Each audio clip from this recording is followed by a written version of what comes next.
Updated Matthew Riehl was identified as the Denver shooter who fired more than 100 rounds, killing one deputy and injuring 4 others. CBS 4 reported on Sunday, 2 civilians were wounded during the barrage of gunfire. Their injuries were not life-threatening. The incident started at 5:15 a.m.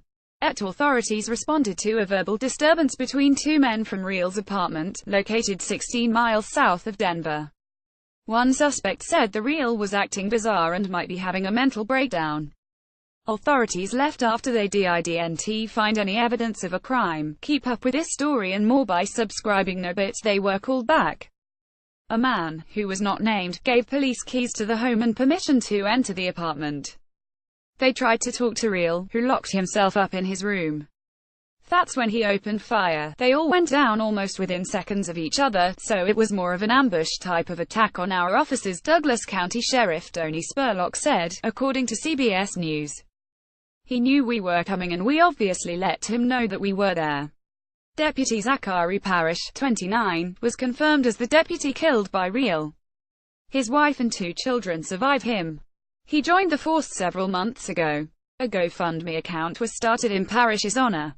A true God-fearing man, who was a role model, father, husband, and public servant. Zach and his family are dear friends of ours that we met and became close with through our church home, Mission Hills. All proceeds of this campaign are going directly to his wife Gracie and their 2 daughters. If there is any question whatsoever of the legitimacy of this campaign, you are welcome to call me at 720-445-1310 or email me at tyler.m.scott@outlook.com. The page read. Michael Riehl was identified as the Denver shooter who fired more than 100 rounds, killing 1 deputy and injuring 4 others. Douglas County Sheriff. At the time this article was written, the page raised $146,000 of its $250,000 goal. Zach fed off adrenaline. From snowboarding in the backcountry, to his job as a Douglas County police officer. Zach didn't back down to any challenges of fear, the GoFundMe page continued.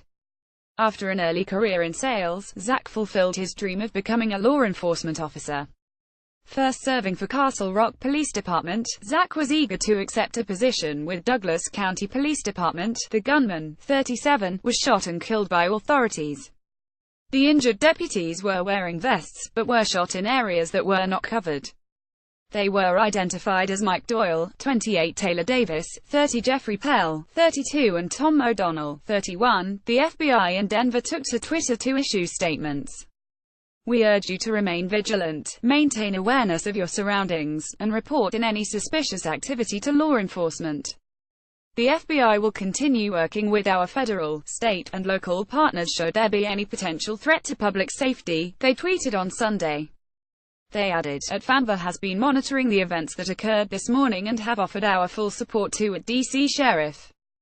Our thoughts and prayers are with our law enforcement partners and all those impacted by today's senseless act of violence." Nearly 2 weeks earlier, Riehl said he was a Libertarian candidate for the Douglas County Sheriff's position.